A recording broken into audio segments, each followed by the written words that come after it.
യേശുവിൽ ഏറ്റവും അനുഗ്രഹീതരായ പ്രിയപ്പെട്ടവരെ, ഇന്ന് തിങ്കളാഴ്ചയാണ്. സന്തോഷത്തോടെ ആയിരിക്കാം. ദൈവം ഓരോ വ്യക്തികളെയും സമൃദ്ധമായിട്ട് അനുഗ്രഹിക്കട്ടെ. ദൈവത്തിൻ്റെ വചനമാണ് ഓരോ ദിവസവും നിങ്ങൾ കേൾക്കുന്നത്, നിങ്ങൾ പ്രാർത്ഥിക്കുന്നത്. ഓരോ വചനങ്ങളും ഓരോ അനുഗ്രഹങ്ങളെയാണ് നമുക്ക് സമ്മാനിക്കുന്നത്. അനേകരുടെ ജീവിതത്തിൽ അത് അനുഗ്രഹമായിട്ട് മാറുന്നുണ്ട്. അനേകർ ഈ വചനം ദിനം തോറും ശ്രദ്ധിക്കുന്നുണ്ട്. ഒത്തിരി പേർ വാമൊഴിയായി പറയുന്നുണ്ട്, നിങ്ങളിത് കേൾക്കണം, പ്രാർത്ഥിക്കണം. അതുതന്നെ ഒരു സാക്ഷ്യമാണ്. നിങ്ങളിലൂടെ അനുഗ്രഹത്തിൻ്റെ വെളിച്ചമാണ് പ്രസരിക്കുന്നത്. ഈ വചനം കേൾക്കുന്നവർ ഒരു വെളിച്ചമായിട്ടാണ് മാറുന്നത്. ദൈവം നിങ്ങളെ സഹായിക്കട്ടെ. ഇന്ന് ഏതെല്ലാം കാര്യങ്ങൾക്ക് വേണ്ടി പ്രാർത്ഥിക്കുന്നുണ്ടോ? കർത്താവ് ഈ ആലയത്തിൽ കഴിഞ്ഞ നാളുകളിൽ എഴുതി പ്രാർത്ഥിച്ച ഓരോ വിഷയങ്ങളെയും ഞങ്ങൾ ഓർക്കുന്നു. ആരുടെയൊക്കെ കണ്ണുനീരിവിടെ വീണിട്ടുണ്ടോ? ആരൊക്കെ ഇവിടെ നിന്ന് പ്രാർത്ഥന ചോദിച്ചിട്ടുണ്ടോ? വചനം കേട്ടുകൊണ്ടിരിക്കുമ്പോൾ താഴെ കമൻറ്റ് ബോക്സിൽ ആരൊക്കെയാണോ പ്രാർത്ഥന ചോദിക്കുന്നത്, എല്ലാവർക്കും വേണ്ടിയാണ് പ്രാർത്ഥിക്കുന്നത്. ഒരാളെപ്പോലും മാറ്റി നിർത്താതെ. ഇത് ദൈവസ്നേഹത്തിൻ്റെ കൂട്ടായ്മയാണ്. ഇവിടെ തരം വ്യത്യാസങ്ങളില്ല. ഇവിടെ സ്നേഹത്തോടെ വചനം കേൾക്കുന്ന, പ്രാർത്ഥനയിൽ ഒരുമിച്ച് നിൽക്കുന്ന ഒരു സമൂഹമാണിത്. ഇതൊരു അനുഗ്രഹമാണ്, ഇതൊരു കൂട്ടായ്മയാണ്. ഇങ്ങനെയൊന്ന് പ്രാർത്ഥിക്കട്ടെ. കർത്താവേ, വചനം കേൾക്കുന്ന കുടുംബങ്ങൾ അനുഗ്രഹിക്കപ്പെടണമേ. വചനം കേൾക്കുന്ന മാതാപിതാക്കൾ അനുഗ്രഹിക്കപ്പെടണമേ. വചനം കേൾക്കുന്ന യുവതി യുവാക്കൾ അനുഗ്രഹിക്കപ്പെടണം. വചനം കേൾക്കുന്ന ഓരോ കുടുംബത്തിലും അത്ഭുതങ്ങൾ സംഭവിക്കണമേ. ഈ വചനം കേൾക്കുന്നവരുടെ കുടുംബത്തിൽ ഒരത്ഭുതം സംഭവിക്കട്ടെ. ഈ വചനം കേൾക്കുന്നവരുടെ മക്കളിൽ അത്ഭുതം സംഭവിക്കട്ടെ. ഈ വചനം കേൾക്കുന്നവരുടെ ബന്ധങ്ങളിൽ അത്ഭുതം സംഭവിക്കട്ടെ. ഈ വചനം കേൾക്കുന്നവരുടെ സാമ്പത്തികത്തിനകത്ത് അത്ഭുതം നടക്കട്ടെ. ഈ വചനം കേൾക്കുന്നവരുടെ ശുശ്രൂഷകളിൽ അത്ഭുതങ്ങൾ നടക്കട്ടെ. ഈ വചനം കേൾക്കുന്നവരുടെ ആരോഗ്യത്തിൽ, അധ്വാനത്തിൽ അത്ഭുതങ്ങൾ സംഭവിക്കട്ടെ. പ്രാർത്ഥിക്കുകയാണ്. ഇതൊത്തിരി പ്രതീക്ഷയോടെ നമുക്ക് ഈ വചനം കേൾക്കാം. 14-ാം സങ്കീർത്തനം 2-ാമത്തെ വാക്യം. കർത്താവ് സ്വർഗത്തിൽ നിന്ന് മനുഷ്യ മക്കളെ നോക്കുന്നു, ദൈവത്തെ തേടുന്ന വിവേകികളുണ്ടോ എന്ന് അവിടുന്ന് ആരായുന്നു. ആര് നോക്കുന്ന കാര്യമാ വേദപുസ്തകം പറയുന്നത്? സ്വർഗത്തിൽ നിന്ന് ദൈവം ഭൂമിയിലേക്ക് നോക്കുന്നു, മനുഷ്യരെ മക്കളെ നോക്കുന്നു. എന്താ നോക്കുന്നത്? ദൈവത്തെ തേടുന്നവരുണ്ടോ, വചനം കേൾക്കുന്നവരുണ്ടോ, പ്രാർത്ഥിക്കുന്നവരുണ്ടോ, ദൈവത്തിൽ ആശ്രയിക്കുന്നവരുണ്ടോ എന്ന് സ്വർഗത്തിൽ നിന്ന് ദൈവം നോക്കുന്നു. അങ്ങനെയെങ്കിൽ നമ്മളെല്ലാം ദൈവം കാണുന്നുണ്ട് കേട്ടോ. വചനം കേൾക്കുന്ന നിങ്ങളെ സ്വർഗം കാണുന്നുണ്ട്. വചനം കേൾക്കുന്ന, പ്രാർത്ഥിക്കുന്ന നിങ്ങൾ ഒറ്റയ്ക്കൊരു മുറിയിലായിരുന്ന് കേണെന്ന് കാണുന്നതെങ്കിലും ദൈവം ഇത് കാണുന്നുണ്ട്. ദൈവം ശ്രദ്ധിക്കുന്നു. ദൈവത്തെ തേടുന്നവർക്കുള്ള വില കണ്ടോ? സ്വർഗം എത്ര പ്രാധാന്യമാണ് കൊടുക്കുന്നതെന്ന് കണ്ടോ? ദൈവത്തെ അന്വേഷിക്കുന്നവർക്ക് എന്തുമാത്രം വിലയാണ് കൊടുക്കുന്നത്. ദൈവത്തെ തേടുന്നവരെ ദൈവം അന്വേഷിക്കുക. ദൈവത്തെ തേടുന്നവരുണ്ടോ എന്ന് സ്വർഗത്തിൽ നിന്ന് ദൈവം നോക്കുന്നു. ദൈവത്തെ തേടുന്ന വിവേകികളുണ്ടോ എന്ന് അവിടുന്ന് ആരായുന്നു.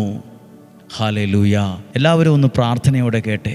അപ്പോൾ ദൈവത്തെ തേടുക, ദൈവവചനം കേൾക്കുക. ഈ വചനത്തെ സ്നേഹിക്കുന്നവരെ ദൈവവും സ്നേഹിക്കുന്നുണ്ട്. ഈ വചനത്തെ അംഗീകരിക്കുന്നവരെ ദൈവം ചേർത്ത് പിടിക്കും. ഈ വചനത്തെ ഉയർത്തുന്നവരെ ദൈവവും ഉയർത്തും. ഹല്ലേലൂയ. ദൈവത്തെ തേടുന്നവരുണ്ടോ എന്ന് ദൈവം അന്വേഷിക്കുവാണ്.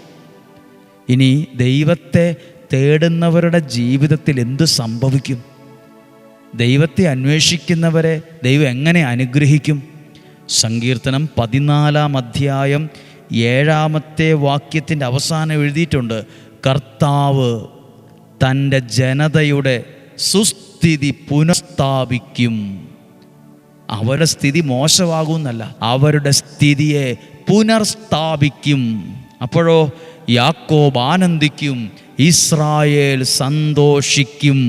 അപ്പോൾ ദൈവത്തെ ഇങ്ങനെ തേടുന്നത്, ദൈവത്തെ അന്വേഷിക്കുന്നത്, വചനം കേൾക്കുന്നത്, അതെൻ്റെ പ്രിയപ്പെട്ടവർക്ക് ഷെയർ ചെയ്യുന്നത്, അനേകരുടെ ജീവിതങ്ങളിൽ ഇതെത്തിക്കുന്നത്, പ്രിയപ്പെട്ടവരെ, ഇതൊക്കെ നമ്മൾ ചിന്തിക്കും ഇതൊക്കെ നിസ്സാരവാ, അവരെന്നാ വിചാരിക്കും, ഇവരെന്നാ വിചാരിക്കും, അവരെന്നെക്കുറിച്ച് മോശം ചിന്തിക്കില്ലേ, നിനക്കിതിനൊക്കെ വല്ല യോഗ്യതയുണ്ടോ എന്ന് അവർ പറയില്ലേ, നീ വലിയ പുണ്യാളനായോ, വലിയ ആളായല്ലേ, നീ ഭക്തിക്കാരനായി എന്നൊക്കെ അവർ പറഞ്ഞ് കളിയാക്കില്ലേ. നമ്മൾ നോക്കുന്നത് മനുഷ്യൻ്റെ മുഖമാണ്.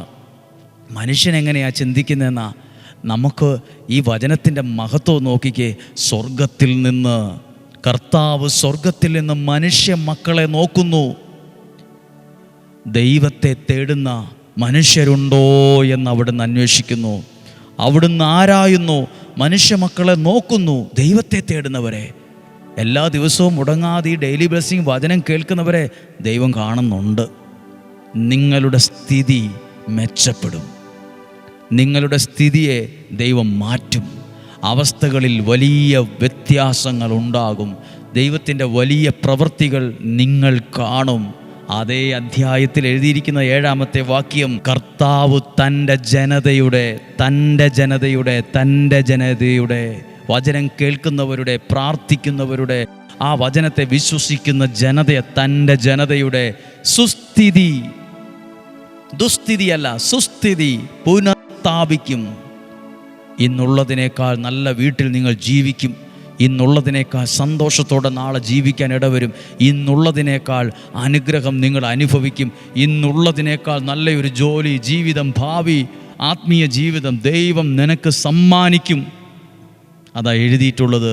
കർത്താവ് തൻ്റെ ജനതയുടെ സുസ്ഥിതി പുനഃസ്ഥാപിക്കുമ്പോൾ കരയുന്നോ നിലവിളിക്കുമെന്നോ ആളുകൾ വെപ്രാളപ്പെടുമെന്നല്ല. യാക്കോബ് ആനന്ദിക്കും, ഇസ്രായേലോ സന്തോഷിക്കും. യാക്കോബ് ആനന്ദിക്കും. വചനം കേൾക്കുന്ന നിങ്ങൾ ആനന്ദിക്കും. വചനം കേൾക്കുന്ന നിങ്ങൾ സന്തോഷിക്കും. ഒരു സാക്ഷ്യം പറയാൻ ഇടയാകത്തക്ക വിധം നിങ്ങൾ ആനന്ദിക്കും, സന്തോഷിക്കും. ഒത്തിരി പേരെ ദൈവം അനുഗ്രഹിക്കുന്നുണ്ട്. പോയിടത്തും ചെന്നിടത്തുമൊക്കെ സാക്ഷ്യം പറയാൻ തന്നെ ആളുകൾ ഒരുമിച്ച് വരുന്നത് ഞാൻ കണ്ടിട്ടുണ്ട്. ദൈവപ്രവൃത്തികളെ ദൂരെ നിന്ന് കാണുമ്പോഴേ വാഹനം നിർത്തുന്നതിന് മുമ്പ് ചാടി ഇറങ്ങി എത്രയോ സ്പീഡിൽ വരുക. ദൈവം എന്നെ അനുഗ്രഹിച്ചു, ദൈവം എൻ്റെ കുടുംബത്തിൽ ഇന്നതുപോലൊരു കാര്യത്തെ ചെയ്തു തന്നു എന്ന് പറയുന്ന, ആ പറയാനുള്ള തീക്ഷ്ണതയുള്ളവരെ ഞാൻ കണ്ടിട്ടുണ്ട്. ദൈവം അനുഗ്രഹിക്കുന്നുണ്ട്. ഇന്നെല്ലാവരും പ്രാർത്ഥിച്ച് ഈ വലിയ ആഴ്ച ദൈവവചനം കേൾക്കുമ്പോൾ പെസഹ, വ്യാഴം, ദുഃഖവെള്ളി, ഈസ്റ്ററൊക്കെ വരികയാണ്. അപ്പോൾ നമുക്കെല്ലാവർക്കും പ്രാർത്ഥിക്കണം. ഇതെല്ലാം അനുഗ്രഹത്തിൻ്റെ ദിവസങ്ങളാണ്. വലിയൊരു ഓർമ്മയെ നമ്മൾ അനുസ്മരിക്കുവാണ്. വലിയൊരു ഓർമ്മയെ നമുക്കെല്ലാവർക്കും പ്രാർത്ഥിക്കാം. ഇന്ന് പ്രാർത്ഥിക്കട്ടെ. കർത്താവേ, ഇന്ന് കേട്ട ഈ വചനം ദൈവം സ്വർഗത്തിൽ നിന്ന് നോക്കുന്നത് നിങ്ങൾക്ക് വണ്ടിയുണ്ടോ, കാറുണ്ടോ, ജീപ്പുണ്ടോ, ജോലിയുണ്ടോ എന്ന് മാത്രമല്ല, ദൈവത്തെ തേടുന്നവരുണ്ടോ, ദൈവത്തോട് ബന്ധമുണ്ടോ, ദൈവത്തോട് സ്നേഹമുണ്ടോ, ദൈവത്തോടുള്ള ആശ്രയത്വമുണ്ടോ എന്നാണ്. അങ്ങനെയുള്ളവരെ ദൈവം അനുഗ്രഹിച്ച് ആനന്ദവും സന്തോഷവും അവർക്കുണ്ടാവുന്ന. ആനന്ദിക്കും, സന്തോഷിക്കും. നിങ്ങളുടെ കുടുംബം ആനന്ദിക്കും, സന്തോഷിക്കും. മക്കളുടെ നന്മ കണ്ട് ആനന്ദിക്കും, സന്തോഷിക്കും. ദൈവം നൽകുന്ന ചില നന്മകൾ കണ്ട് ആനന്ദിക്കും, സന്തോഷിക്കും. ആ പ്രതിസന്ധികൾ മാറി, ആ ദുഃഖം മാറി, ആനന്ദവും സന്തോഷത്തോടെ കയറി വരും.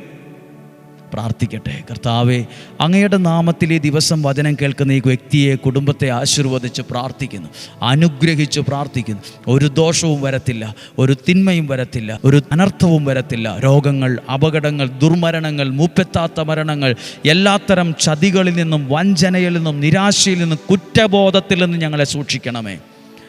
എല്ലാ തിന്മയുടെ സ്വാധീനം ശരീരത്തെ അകവും പുറവും കാത്തുകൊള്ളണമേ. ആരോഗ്യമുള്ള ശരീരവും ദീർഘായുസ്സും നൽകണമേ.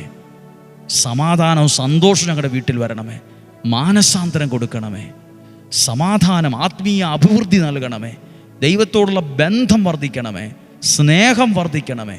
കൂട്ടായ്മ വർദ്ധിക്കണമേ. ഞങ്ങളുടെ കുടുംബത്തിനകത്തുള്ള വഴക്കും പ്രയാസങ്ങളും മാറട്ടെ. ഇന്നും ജീവിക്കുന്ന സർവശക്തനായ ദൈവത്തിൻ്റെ അതിശക്തമായ നാമത്തിൽ നിങ്ങളെ അനുഗ്രഹിച്ച് പ്രാർത്ഥിക്കുന്നു, ഇപ്പോഴും എപ്പോഴും എന്നേക്കും. ആമേൻ. എല്ലാ അർത്ഥത്തിലും നല്ലൊരു ദിവസം ആശംസിക്കുന്നു. ദൈവം നിങ്ങളെ അനുഗ്രഹിക്കട്ടെ. സന്തോഷത്തോടെ ഇരിക്കാം. ഈ വചനം സാധ്യമെല്ലാവർക്കും അയച്ചു കൊടുക്കണം. ഈ വചനത്തിലൂടെ ദൈവം നിങ്ങളോട് സംസാരിക്കുന്നു. ദൈവം നിങ്ങളെ അനുഗ്രഹിക്കും. നാളെയും 5:30 തന്നെ തിരക്കുണ്ടെങ്കിലും 5:30 തന്നെ എഴുന്നേറ്റ് ആ വചനം കേൾക്കാൻ മനസ്സ് വയ്ക്കുക. നാളെ ഒരുമിച്ച് കാണുന്നത് വരെ സ്വർഗത്തിലെ വലിയവനായ ദൈവം എന്നെയും നിങ്ങളെയും ഉള്ളം കയ്യിൽ എന്ന പോലെ പൊതിഞ്ഞ് സൂക്ഷിക്കട്ടെ.